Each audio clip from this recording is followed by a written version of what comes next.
우리 그 하나님의 비전과 관련되어져서 이렇게 말씀을 나누고 있고요.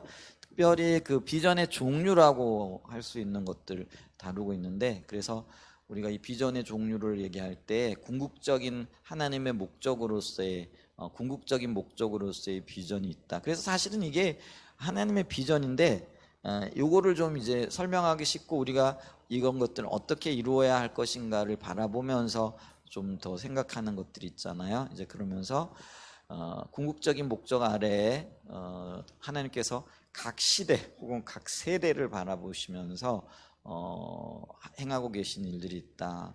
이제 그것도 비전이다.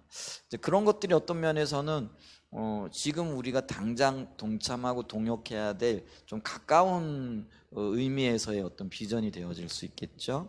그랬을 때에 이 시대, 특별히 21세기에 하나님께 어떤 일을 행하셨는가 했을 때에 20세기 그 중후반, 초중반에 하나님께서 각 나라, 각 민족마다 굉장한 부흥으로 이렇게 임하셨죠. 예를 들면은 우리나라의 1907년도에 그 평양 대부흥 같은 경우는요.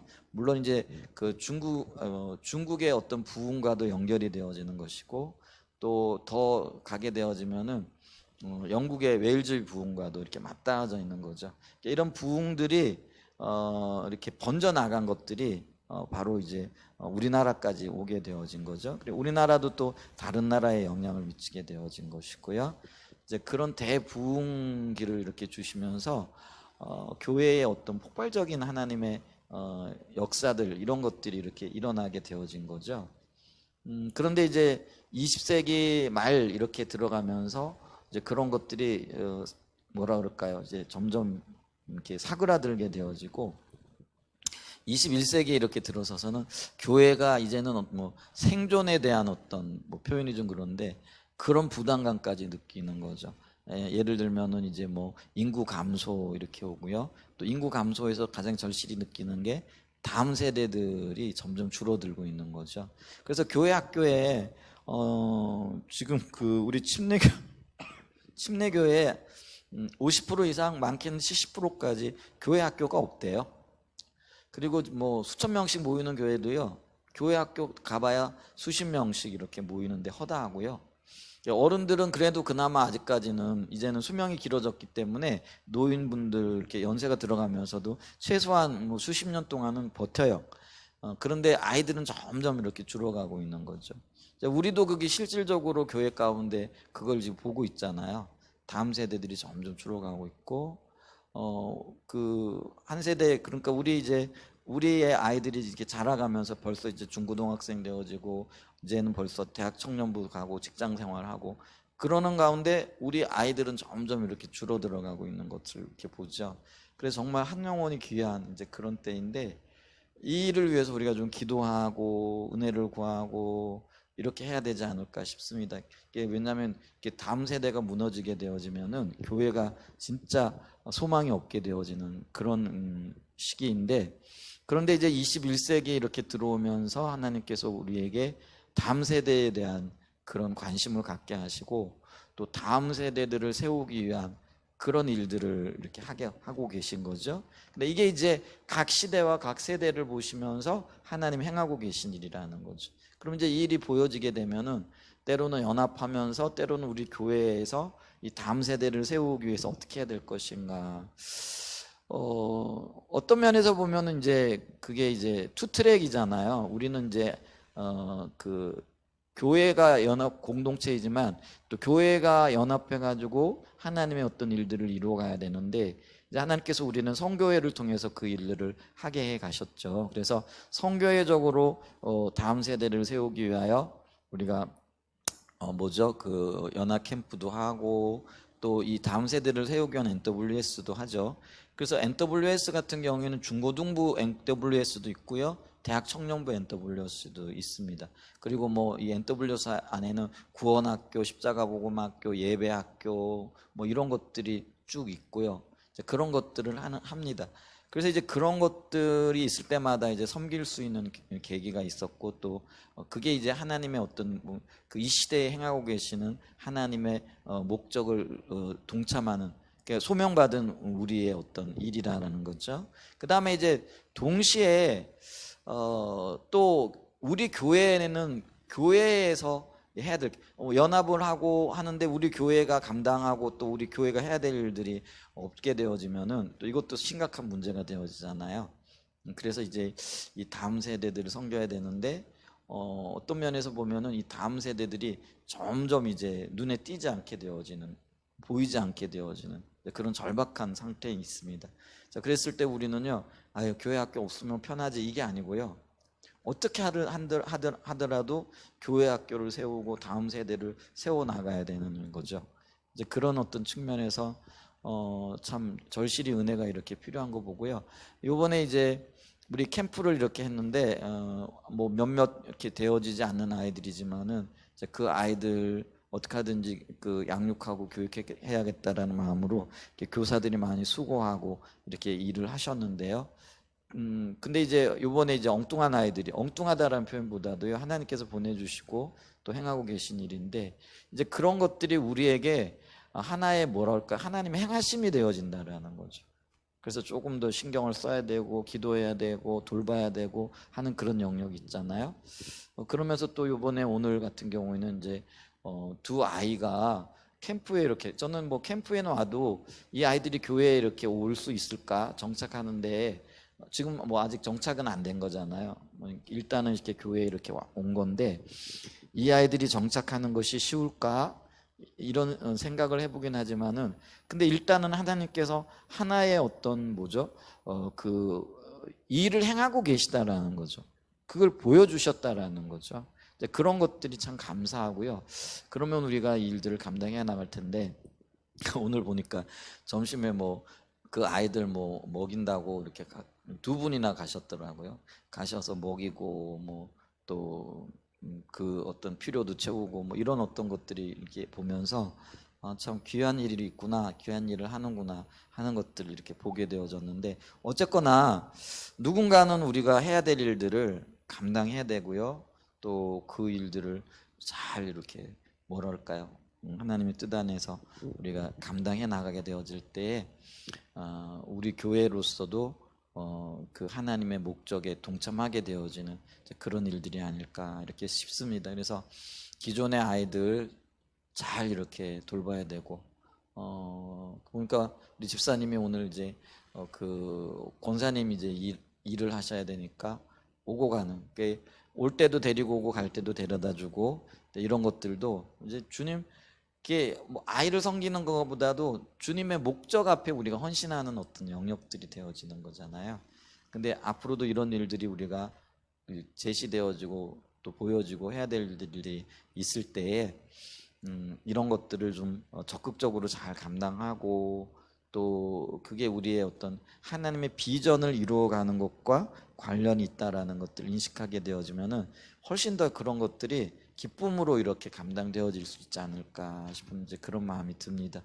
그래서 우리 가족들뿐만 아니라 그 주변에 있는 아이들 또 어른들도 물론이고요. 이제 그 영혼들을 위해서 좀 기도해야 될 때인가 보다 하는 이제 그런 생각이 이렇게 들더라고요. 그래서 우리가 좀 이제 영혼 구원을 위한 이제 적극적인 좀 기도가 또 우리 마음으로부터 좀 이렇게 드려져야 될 때가 아닌가 이렇게 싶습니다. 그러면서 이 비전이 두 번째 그러니까 각 시대 혹은 한 세대를 바라보시면서 하나님께서 행하고 계신 일이 있는데, 이제 그게 다음 세대를 세우고 계신 일이고, 그 다음 세대를 세우는 일에 대학 청년 또 중고등부 학생들 또 초등학교 아이들 이쪽으로 우리가 관심을 좀 가져야 될 때인 것 같고요. 근데 그러면서 우리의 관심이 선교적인 교회로, 하나님께서 선교적인 교회라는 건 뭐냐면 선교가 우리의 삶에 가장 중요한 것이라는 것을 인식하고 모두가 그곳에 우리의 삶을 드리는, 그게 당연한 건데 이제 그런 것들이 이렇게 잊혀져 있었던 거죠. 그래서 하나님께서 이 땅을 이렇게 구원하실 때는 이렇게 영혼의 구원뿐만 아니라 그 구원의 어떤 범위 혹은 구원의 의미가 굉장히 폭넓게 적용이 되어지는 거지. 그게 일터일 수 있고요. 그게 우리의 가정일 수 있고요. 그게 우리의 관계 속에 있는 이 공동체 속에 포함이 되어지는 거죠. 그래서 그런 어떤 구원의 역사가 하나님께서 행하고 계신 일이라는 것들을 인식하는 그런 교회가 선교적인 교회라는 거죠. 그래서 이 선교가 우리의 삶에서 또 주님의 인도하심에 있어서 지금 가장 우선적으로 인식이 되어지는 그런 교회가 선교적인 교회가 되는데, 이게 결국은 영혼 구원과도 관련이 되어지고 또 다음 세대를 세우고 또 일터 사역에서 성실하게 일을 감당함으로 주님을 전하는 것과 모든 것과 관련이 되어져 있다라는 거죠. 자, 그래서 이 시대에 지금 하나님께서 이제 다음 세대 같은 맥락의 이야기입니다. 선교적인 교회로 우리를 이끌고 계시다. 지금 이걸 볼 수가 있는 거죠. 그래서 이게 지금 우리가 두 번째 종류로서의 비전이다. 그러면 이제 세 번째 저희 지난주에 살펴봤던 게 뭐냐면, 이렇게 궁극적인 목적으로서의 비전과 각 시대와 세대를 보시면서 일하고 계신 하나님의 목적 앞에 교회는 그러면은 어떻게 그 일을 감당해야 될 것인가? 그러니까 그 목적을 보고 주님께서 우리를 초청하시는 영역이 있다라는 거예요.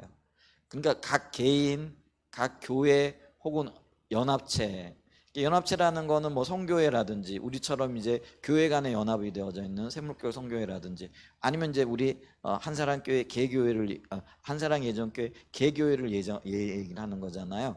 그러면 연합하면서 감당해야 될 일이 있고, 한사랑 예전교회로서 이 지역에서 혹은 고유하게 우리에게 맡겨진 어떤 일들이 있는 거죠.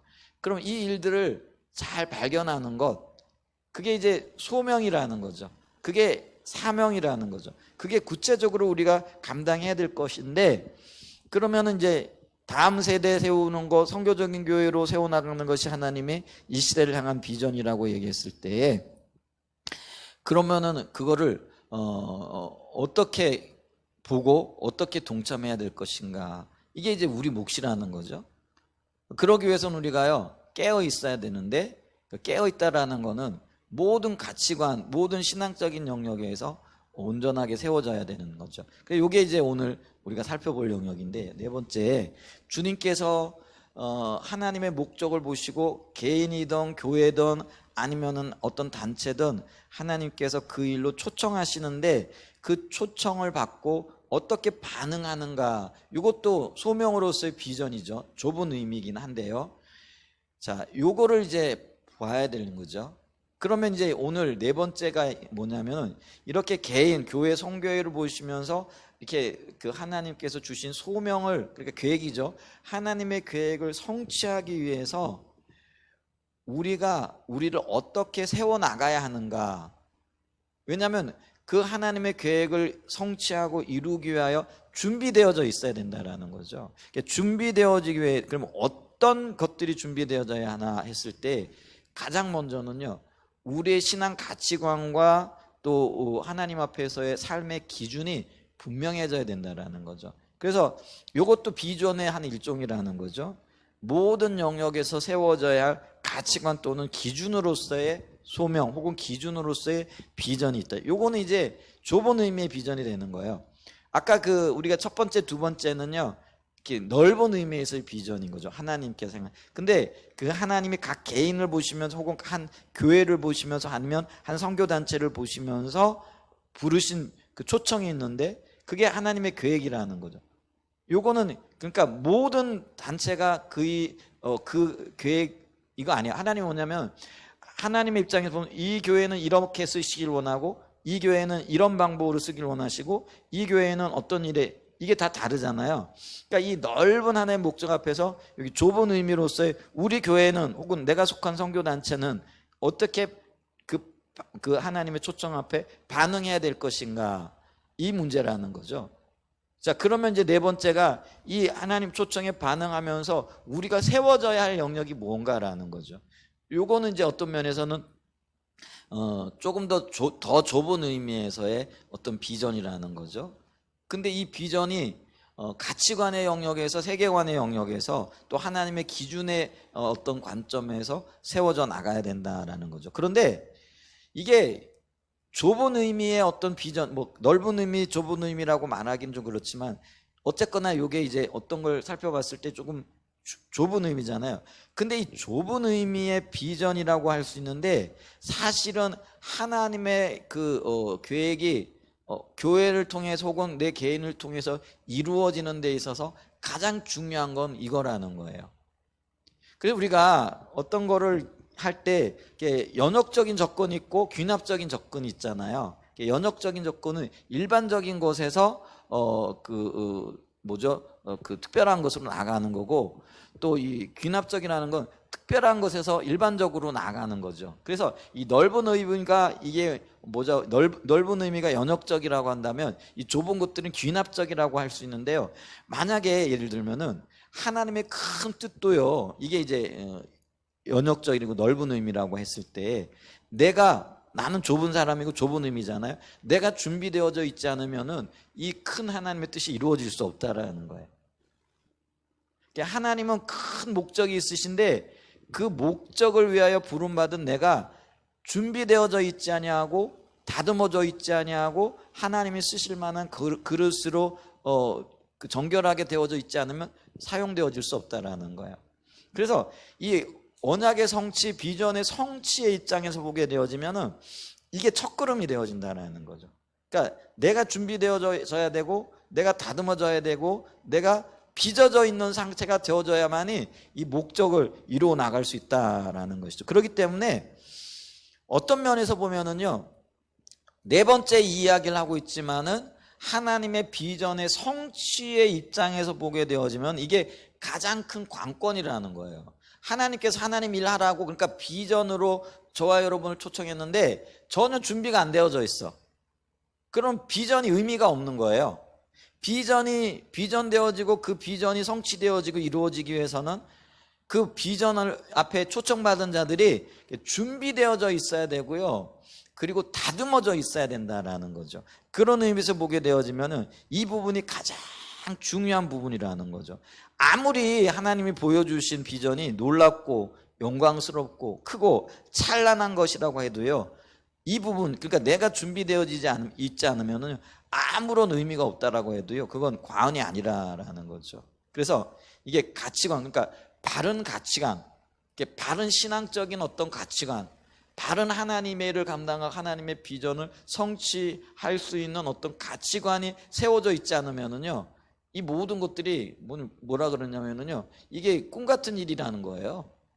이루어지지 못한다라는 것이죠.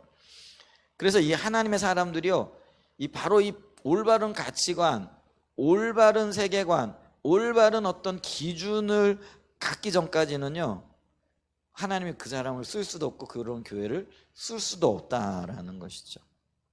그러니까 우리가 신앙의 본질, 이게 가치관의 영역이잖아요. 한마디로 얘기하면 그 신앙의 본질이 세워져 있지 않으면은요, 아무리 큰 하나님의 비전이 눈앞에 있다라고 할지라도요, 그 비전이 성취되어질 수 없어요. 왜냐하면 바른 가치관이 아닌 것, 예를 들면 그게 거짓 신앙적인 가치관이라면 거짓 신앙을 가지고 아무리 하나님의 비전을 이루기 위하여 애를 쓰고 노력한다고 할지라도 그거는요, 이루어질 수 없는 거예요.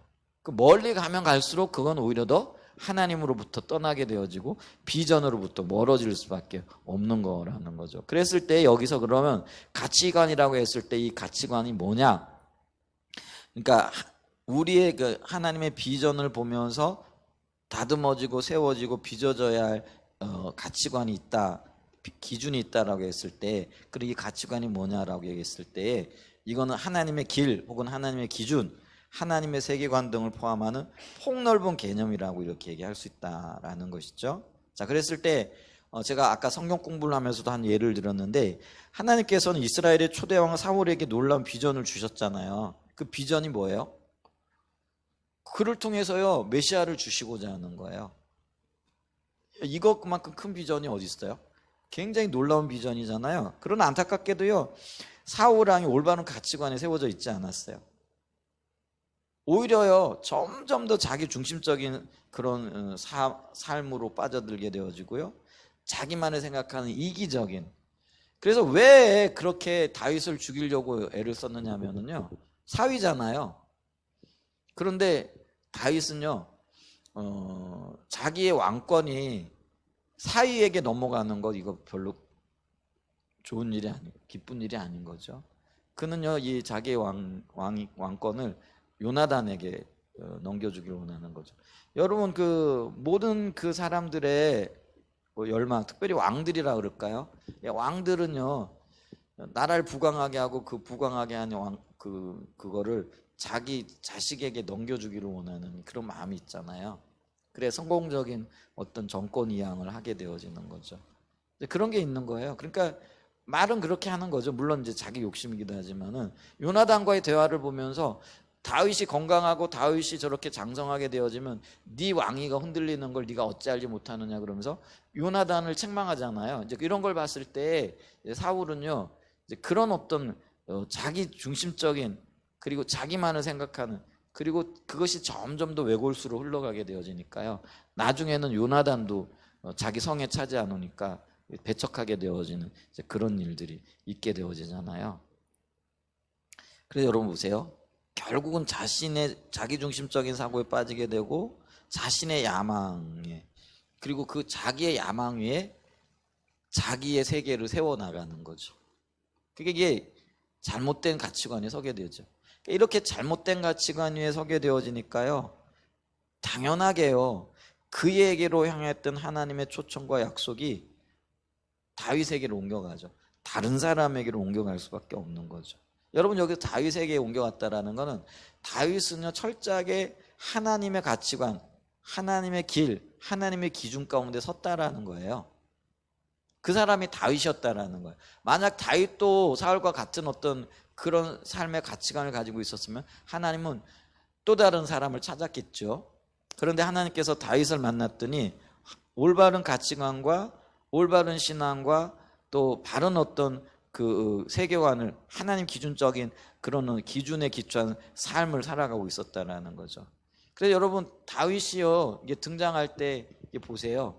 골리앗과 싸울 때도 보면은요 어린 소년이요 철저하게 하나님만을 의지하거든요. 근데 이게 하나님이 기뻐하시는 거, 이게 하나님 기준에 섰다라는 거예요. 우리가 그걸 보셔야 되거든요. 골리앗과 대적할 때도요. 다윗이 하는 사고는요 일반적인 사고하고 달라요. 그는 하나님 중심적인 사고를 해요. 그러니까 우리는 뭐냐면요 환경을 보고 이걸 어떻게 극복할까, 이걸 어떻게 이겨낼까 이걸 생각하거든요. 그러니까 하나님 없는 계획과 하나님 없는 그런 어떤 생각을 해요. 그게 일반적이에요. 그런데 다윗은요 골리앗 앞에 섰을 때 환경이 아니라 하나님이 개입하시게 되어질 때 어떤 일들이 일어날까를 생각하는 거예요. 그게 그의 가치관이 되어진 거예요. 그러니까 그가요 하나님 앞에 택함을 받게 되어지는 거죠. 이게 놀라운 거예요. 그러니까 지금 제가 얘기하고 있는 거는요, 그리고 이 가치관으로서의 비전을 얘기하는 거는요, 하나님 중심적인, 그러니까 우리의 모든 삶의 영역에서 하나님이 배제되어져 있는 게 아니고요, 하나님이 관여하시고 하나님이 개입하실 때 우리 삶에, 우리 교회에 또 우리의 어떤 모든 삶에 어떤 일이 일어날 것인가를 믿음의 눈으로 보는 사람들이 되어져야 된다는 거예요.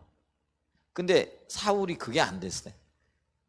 그는요 철저하게 그의 삶에서 하나님을 배제한 채 환경만을 생각했고 자기의 야망에 초점을 맞추고요 하나님 없는 그런 생각을 하고 하나님 없는 행동을 하고 하나님 없는 말을 한 거죠. 그러니까 이게 하나님이 사울을 부르셨는데 그리고 그를 택하셨고 하나님께서 하나님의 궁극적인 구원을 이루어가기 위한 비전을 그에게 주셨잖아요. 그 일을 이루어가는 한 뭐죠? 징검다리의 역할을 할 수 있도록. 그것도 여러분 아브라함도요 하나님의 큰 궁극적인 목적을 이루어가기 위한 한 징검다리예요. 그걸 우리가 랜드마크라고 얘기할 수 있잖아요. 그죠? 아브라함에게 모든 걸 맡긴 건 아니에요. 과정 중에 있는 한 역할들을 감당할 수 있도록 징검다리의 역할을 하는 사울에게도 정확하게 그거를 맡겼다라는 거죠. 근데 아브라함은 감당했어요.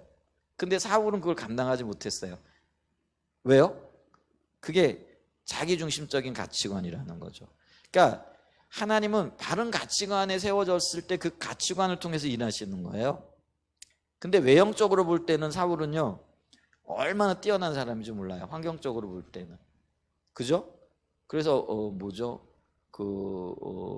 육체적인 어떤 조건을 봤을 때나 또 그 가문을 봤을 때도요, 베냐민 지파 중에 유력한 가문의 그런 후손이잖아요. 그러니까 환경적으로는 나무랄 게 없는 사람이었어. 그죠? 그런데 영적으로 봤을 때는요, 하나님 중심적인 가치관이 안 세워져 있었다라는 거죠.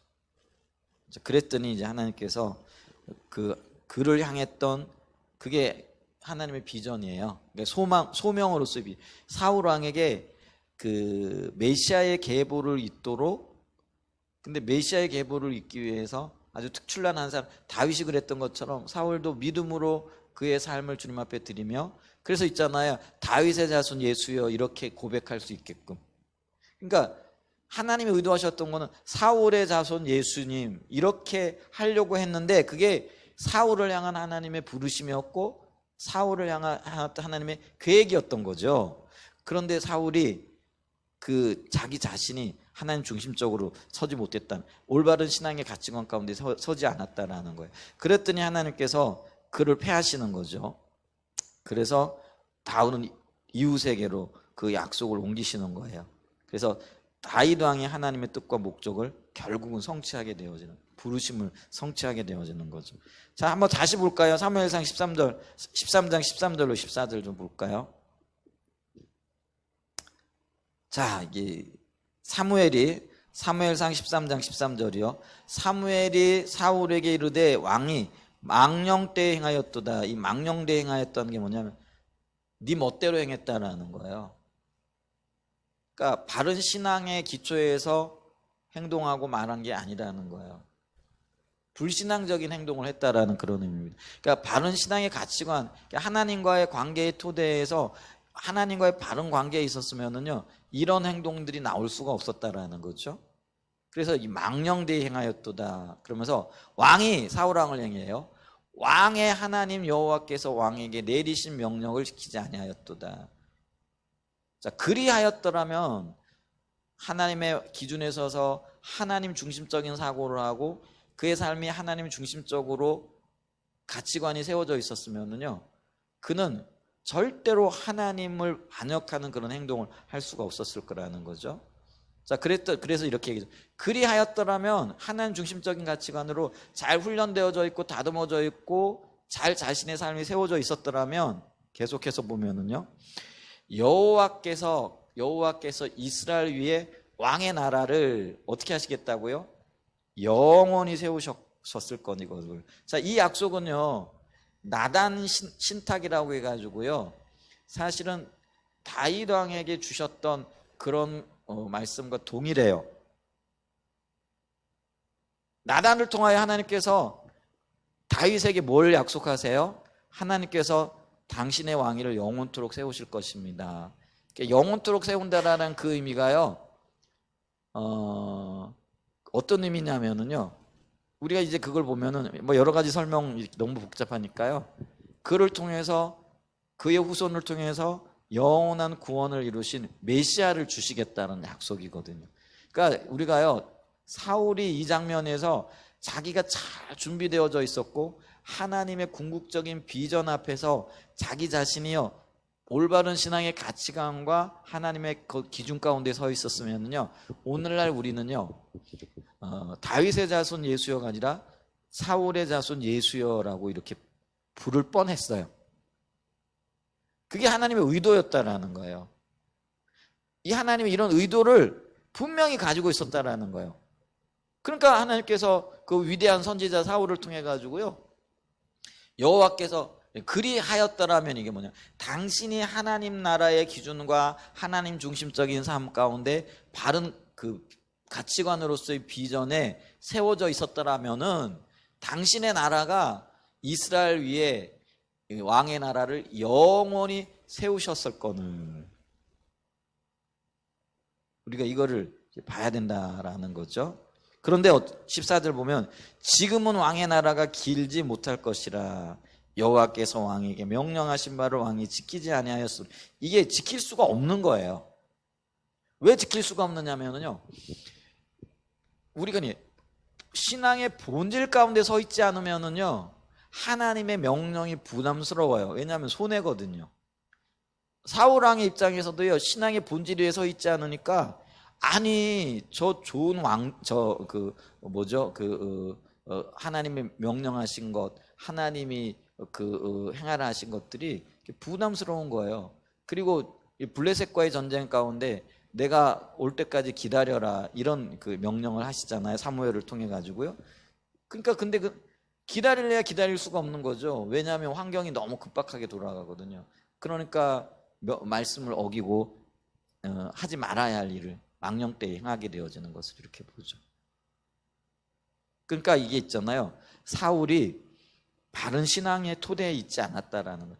바른 신앙의 토대에 있지 않으면요 바른 삶이 나올 수가 없어요. 그걸 기억해요. 그러니까 제가 아까 말씀드렸잖아요, 이런 바른 가치관이 세워져 있지 않으면요 어떠한 하나님의 비전이, 사울 왕에게 있어서 이 비전이 얼마나 놀라운 거냐면, 내 왕의 왕위를 이스라엘 위에 영원히 세울, 그렇다고 그러면 그게 사울이 영원히 살게 될 거란 그런 의미가 아니잖아요. 다윗 왕을 보았을 때도 다윗이 그런 약속을 받았는데, 다윗을 통해서 그 약속이 성취되어졌는데, 이루어졌는데, 다윗이 안 죽고 살고 영원히 살았다는 그런 의미가 아니잖아요.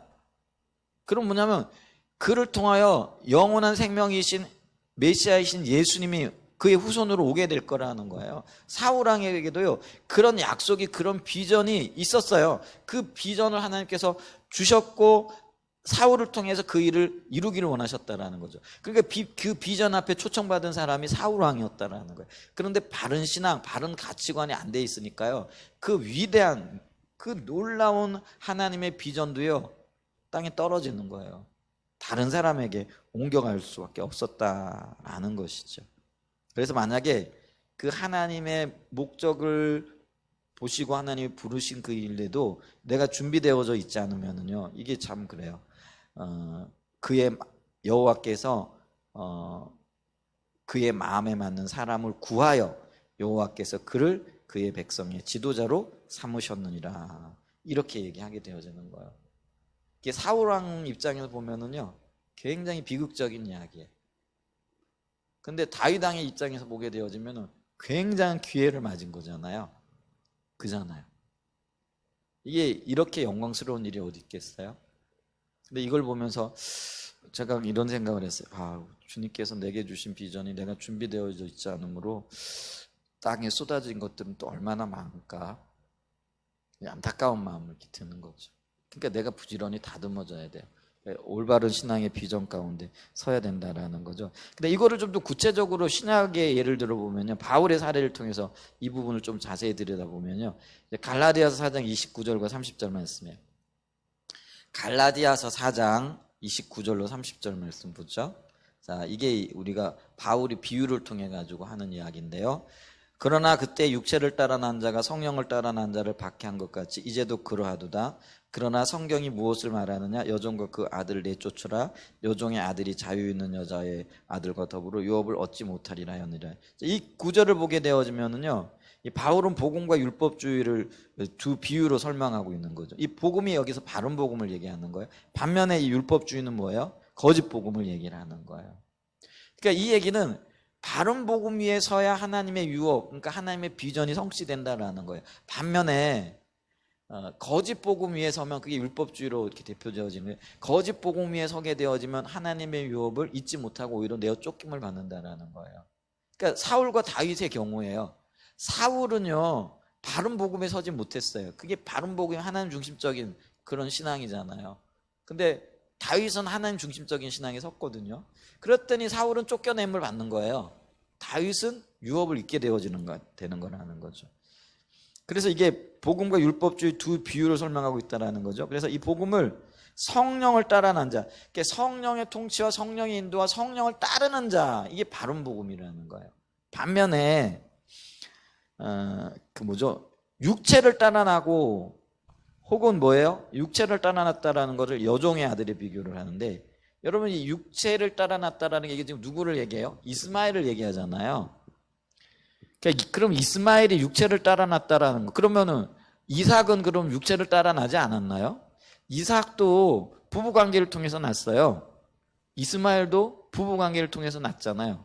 그런데 뭐가 다르냐라면요. 이삭은 하나님의 약속이 있었어요. 그 약속이요. 하나님의 생명이고 유업인 거잖아요. 근데 있잖아요. 이 이스마엘은요. 인간적인 꾀에 의해 가지고 나온 거예요. 하나님의 말씀이 있었고 약속을 따라 난 게 아니라 인간적인 계획과 그 시대의 방법, 그 시대의 가치관, 그 시대의 풍습을 따랐다라는 거예요. 이게 그래서 육체가 되어지는 거예요. 그래서 하나님의 말씀이 있고 그 말씀에 토대하고 그 말씀을 따라가게 되어지는 것이 이것이 바른 복음이고 성령을 따라 난 자이고 그 다음에 그 하나님께서 유업을 이을 자가 되어지는 거죠. 그게 이삭이에요. 근데 반면에 이스마엘은 뭐예요? 인간의 지혜를 따라 났거든요. 그래서 하갈이란다. 사라가 자기의 이제 경수도 끊어지고 아이를 낳을 가능성이 전혀 없으니까 어떻게 할까 고민하고 생각하다가 야 이렇게 하면 되겠다고 인간적인 꾀를 생각해낸 게 뭐예요? 보니까 건강한 여종 그 여종을 아브라함과 이렇게 결혼을 시켜가지고 뭐 속은 좀 쓰리지만 그래도 그때 당시에는 자식이 없는 사람들이 그런 방법을 취했거든요. 그래가지고 인간적인 꾀와 인간적인 수단 방법을 이렇게 동원하게 되어진 거죠. 그러니까 그게 세상적인 가치관이고 세상적인 방법이었어요. 그게 그 시대의 그런 방법이었어요. 근데 그 일을 따라 행했거든요. 그랬더니 하나님이 육체를 따라 놨다. 그리고 그거를 이게 다른 복음이다, 잘못된 복음이다, 율법주의다 이렇게 얘기한다라는 거죠. 그래서 우리는요 진정한 복음에만 진정한 자유나 유업이 있어요. 그러니까 바른 복음에나 그 비전이 있고요, 그 비전이 성취되어질 수 있다라는 거죠.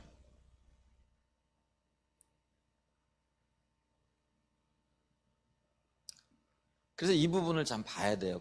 우리가 하나님의 궁극적인 비전, 세대를 보시고 일하시는 그런 비전도 굉장히 중요해요. 그걸 보고 깨달아야 돼요. 근데 내가 준비되어져 있지 않은, 이 준비되어져 있다라는 게 뭐예요? 아까 가치관, 뭐 기준 이런 얘기인데 내가 바른 복음에 서 있는가 이걸 얘기를 하는 거예요. 그게 신앙의 본질이에요. 그러니까 신앙의 본질에 서 있지 않으면은요 우리가 그 뭐예요? 두 개가 다 양립할 수 없어요. 회색지대가 없다라는 거예요. 중간지대가 없어요. 바른 복음 아니면 다른 복음이거든요. 그럼 내가 바른 복음에 서 있지 않으면은요 사실은 내가 다른 복음에 서 있는 거예요. 그럼 바른 복음에만 생명이 있고 유업이 있고 비전이 성취되어져요. 근데 다른 복음에는 안 된다라는 거예요. 그걸 얘기를 해야 되고요. 그러면 진정한 복음은 1차적으로 예수 그리스도 그분을 얘기하고요. 그리고 그것이 2차적으로는 우리와 관련되어지는 거는 우리의 진정한 복음 대신 예수 그리스도가 내 삶에 실제가 되어지는 것, 이거를 이제 2차적인 복음이라 이렇게 얘기할 수 있다라는 거죠. 그래서 우리가요 그 주님이 실제가 되어진 복음, 주님이 내 삶에, 그래서 우리가 고린도전서 1장 30절이 보잖아요.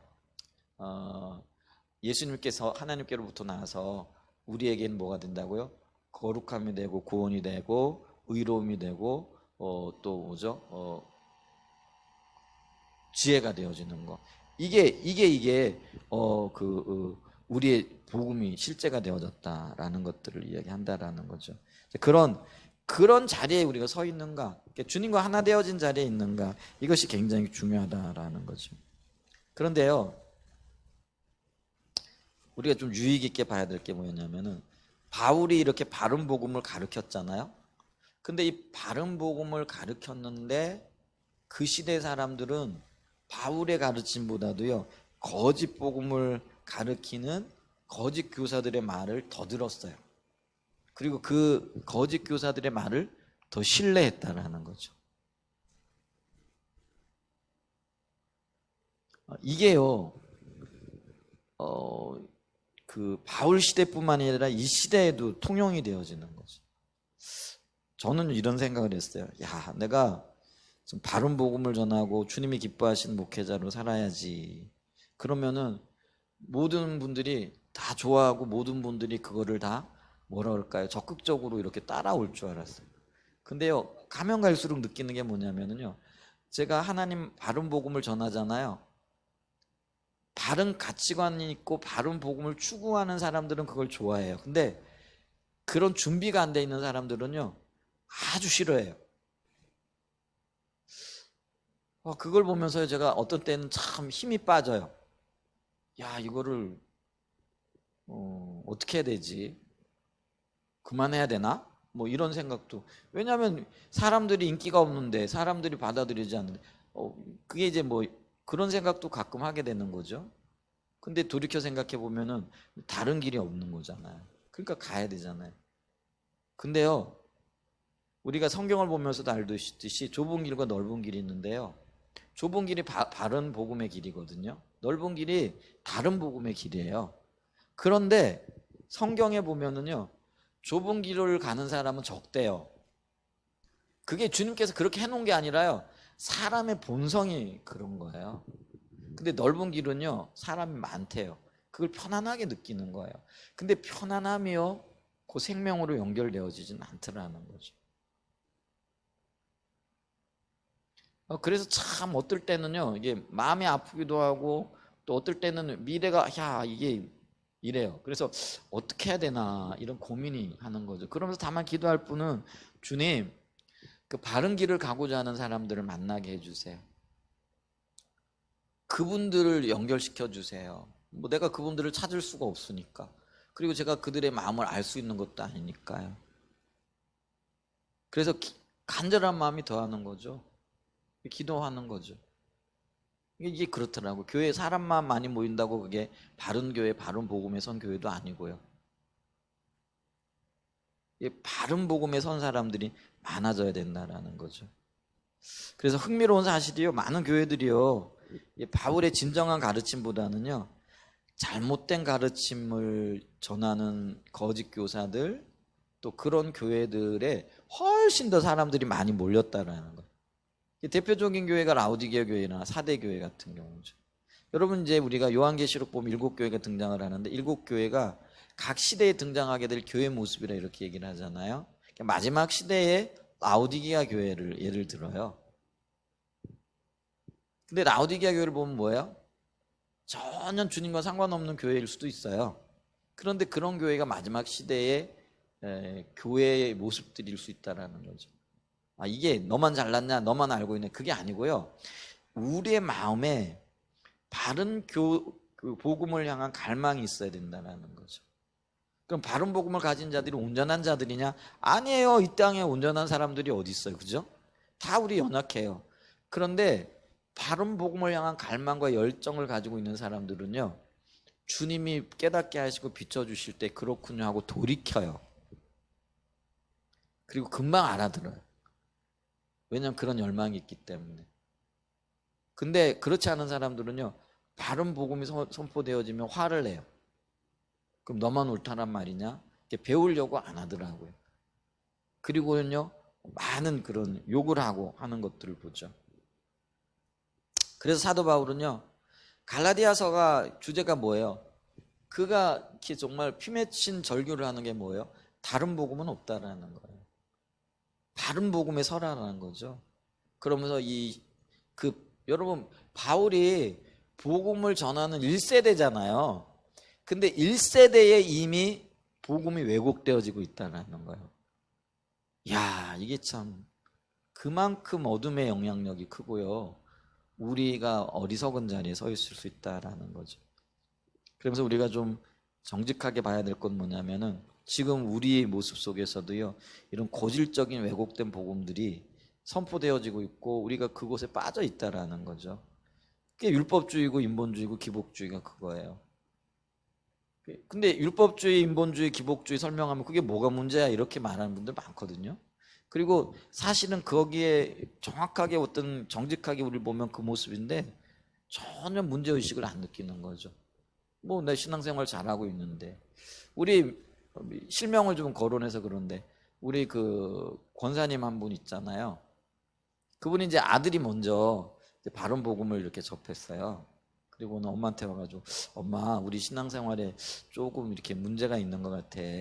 좀 우리 좀 잘 들어봐 이렇게 얘기를 했더니 엄마가 당당하게 얘기했다는 거죠. 아들아, 나는 신앙생활 지금 잘하고 있어. 문제 없어. 그러니까 나한테는 그런 게 불필요해. 그러니까 나한테 그런 얘기 하지 말아라. 이렇게 얘기했대잖아요, 처음에. 근데 우리가 대부분 그렇죠. 근데 이제 그 아들이 지금 그 본질적인 그 삶을 추구하는 교회에 지금 목사님으로 지금 섬기고 있고요. 그분도 지금 뭐 화요 집회라든지 이런 거 수년 전부터 열심히 지금 따라다니면서 잘 지금 추구하죠. 그러면서 제가 그런 얘기를 제가 그랬었어요. 근데 그런 얘기를 하더라고요. 근데 이게 안 비춰주면 몰라요. 잘 가고 있기 때문에